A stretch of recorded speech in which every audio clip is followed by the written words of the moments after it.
From Columbia, Missouri, Stephen Pearl joins us now. And Coach, I always appreciate your time for being with us. And before we talk about the game, the team, the direction, all that, I want to start with Lior Berman's injury. And it's a guy we saw in high school around here in Birmingham. But for me watching afar, and there were some fans who were always like, I can't believe Lior's getting this much playing time. And then he gets in there and he plays his ass off every time he's on the floor. Can you tell me about his 5 years, his 86 games with your program, and sort of how he kept getting playing time and why he kept getting playing time and why he was so important to your program? Yeah, I mean, Lior's got a special place in my heart because the Tennessee fans said the exact same thing every time I got into the game. So I can sympathize with where Lior was coming from in some of those instances.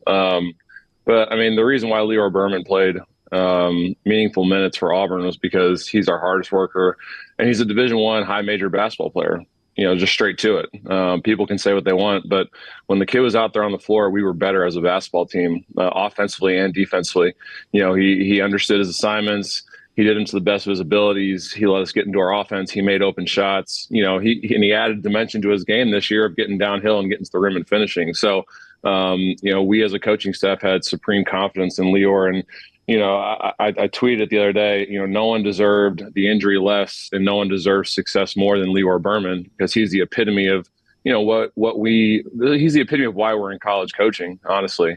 Young men like him who come in with a chip on their shoulder, starts out as a walk-on and works his way to becoming a scholarship player and playing, on some really good teams. People forget the team that had Jabari and Walker Kessler before Alan Flanagan got back. Lior Berman was, playing a lot of three and what was doing really well at the position. So the last 3 years, he's played big time minutes on some top 25 programs. And, I hate how it ended because, we finally had inserted Lior back into the rotation because, it just made a lot of sense, on both ends of the floor, and he was playing great basketball. So to see him go down like that, obviously, it's a huge hit for our team because he was really helping us out at that position. And, it's a small bump in his journey because, he'll attack this rehab, as hard as anyone you'll ever find. And he'll be back better, when he gets back to play on the floor. After the 15-point win against State on Saturday, you guys have now got 22 wins. And I didn't realize this till watching the game this past weekend. All 22 of those wins are by 11-plus points, 20 of those wins by 15-plus points. Like, as a fan, I like to see my team win comfortably. But as a coach, when you start getting into March, would it be nice to maybe win some really tight one-possession games? Yeah, I mean, if you look back at some of those games, in the last 4 minutes, some of those games were one-possession games, and we were just able to kind of, extend our lead. Texas A&M is a good example. Georgia was a 2-point game at one point. Mississippi State, it was close in the second half. But, yeah, I mean, it would be nice to, grind it out in a 1 or 2 possession game and just get a little bit of experience doing that.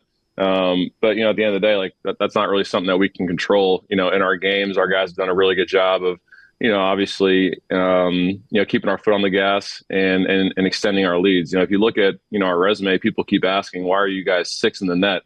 It's because if you look at, our 8 or 9 quad 2 wins, our average margin of victory in those quad 2 games is like 24 points. That's why our math is so good, because we've beaten a lot of really good teams by a lot of points. But yeah, I mean, ideally, would you like to obviously have a few of those under your belt? Sure. But at the end of the day, all we got to do is win the games that are in front of us, and our guys have done a pretty good job of doing that so far. And listen, nobody needs me to defend the program or anything like that, but sometimes people take things for granted. I thought Saturday's win was dominating against a really, really, really good basketball team. But because it was at home and because, Mississippi State, is not on everyone's radar, I thought that got sort of brushed under the rug. I thought that was a dominating performance against a really good team. How good do you think Mississippi State is, and how good did you guys play? Well, I mean, you look at their last, I think they'd won 5. I think they won 5 in a row going into the Kentucky game, and they should have beat Kentucky. That should have been 6 games in a row. They probably would have been bumped into the top 25 had they won that game against Kentucky. So they'd been playing as well as anyone in our league leading up to that game. And, obviously they're, 7 or 8 seed in the NCAA tournament, and they're a veteran team. And for Chris Jans to say in the post-game presser that they got pushed around physically, that's a huge compliment to us because, we think Mississippi State's one of the most physical teams in the country. And that's what they did to us at their place, the first time we played them. So, I think, I agree. I think it was a really good win against a really good team. Mississippi State is like 1 or 2 spots away from being a quad 1 win at home. And that just tells you how good that program is and how good they're playing right now. So, for us to go in there and really comfortably win that game, and it really only got down to 8 at one point, 7 or 8, and push it back up to 15 to finish the game. I think we played well. We made open shots. Mississippi State's got one of the best 3-point shooting defenses in the country. We went 9 for 19 from 3. We did a good job of limiting our turnovers. We shared the ball. We did a good job of finishing around the rim. And, defensively in the half court, I thought we did a really good job of kind of limiting what they like to do. Josh Hubbard obviously knocked some threes down in the second half that kept it a little bit closer. And Tolu Smith is just a handful down there. So they're a really good team. That's a team that, if you're in a different conference and you see them or Florida or somebody like that in our conference and in the NCAA tournament, you're not excited about your matchup. So we were very pleased with the win. Nice to get Jaylin back in the starting lineup. Only played 22 minutes, had the 3 shot attempts. How close to 100% is he? Jalen's at 100%. The Tennessee game, he was probably like 85, 90%. Just kind of getting back into the rhythm of things. And honestly, that's why we played him in the Tennessee game, because we knew that we were going to need Jaylin in the Mississippi State game. And, getting him those minutes. And he actually played really well at Tennessee. So it allowed him to kind of get ready and get comfortable for the next game. So it was great to have him back at 100%. But it's also great that, Chaney Johnson got a little bit of confidence in those games leading up to that, because we're going to need him as well. Just in case, Jaylin gets into some foul trouble, or, we need a little bit of a spark off the bench which is what Chaney has provided us this year. So, good to have a healthy roster, obviously. Hate that we're missing Lior, but overall pretty healthy for the team so far. I don't want to disrespect Missouri here because it is a road game in the SEC, and that's where you guys are tonight. Tell me about their record is their record. But you play a game that's in front of you, and it's a conference game on the road. Tell me the challenge that Missouri presents tonight. Man, they haven't quit yet. That's the biggest challenge. And you look at all their games in conference play this year, and they're in every game. They lose to Tennessee by 5 at home. They're down 20 to Ole Miss, and they cut it to 2 and had a chance to tie it late. And you look at all these games that they've played, and they've kept every single one of them close. And I was on Twitter the other day, and Ken Pom had an article that basically said that Missouri could be the best winless high major basketball team in the history of college basketball based on their analytics. So for us math nerds in basketball, that speaks to how good they actually are. They got some really good guards. It's senior night. They got a bunch of seniors. So obviously they're going to be playing with a little bit of extra intensity, and they're going to play a little bit better because they're playing a ranked team at home on senior night. They haven't won a game in conference yet. So, they're a good basketball team. They've shown that. They just haven't been able to finish games to close out some of these wins. So, it's going to be a difficult game for us. We're going to get their best shot. Our guys got to come out, do what we've been doing, start fast, make some open shots, and continue to defend.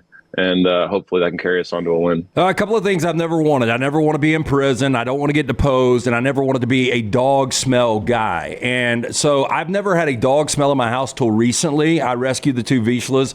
My ex-Vizsla never smelled at all, but I've got that dog smell, like the wet dog smell. Do you have that with Nelly, and do you have any advice how to get rid of that smell? Because I cannot be a dog smell guy. I can't have people coming over saying his house smells like a dog.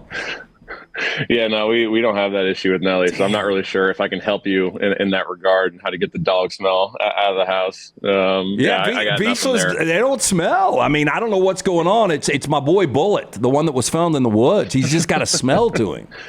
He's just got that stench to him. Yeah, huh? I don't know what to do, man. But my house is starting to smell like that, and that's a bad thing. You can only burn so many candles. I'm sure if you get on TikTok or Instagram or something, you search it, you'll find some home remedies that'll pop up, and you'll be able to, hopefully fix it. But Nelly's Brittany doesn't let Nelly get that outside smell, so I can't really comment on that. Okay, well, good for you guys. Yeah, Columbia, Missouri, I've been there a couple of times. It's not my favorite addition to the SEC. I hope you guys had a good meal last night, and it seems like a fun town. I just haven't been able to find the fun when I'm there, but everyone says it's fun. I just never have found the fun in Columbia. So I hope you guys have a good time there. if you can't find the Fun Gym, then it obviously isn't that great of a town. Yeah, I've tried a couple of times, a couple of good pizza places, and that's been about it. Thank you for your time. I know it's always harder when you're on the road like this. I appreciate it so much, especially in a week when Brown's out and I'm having to book guests. So thank you for saying yes, and enjoy the night, safe travels, and Taylor will be down there with you guys Saturday for the last home game, and then we'll see you in Nashville, okay? Awesome, fellas. Looking forward to it.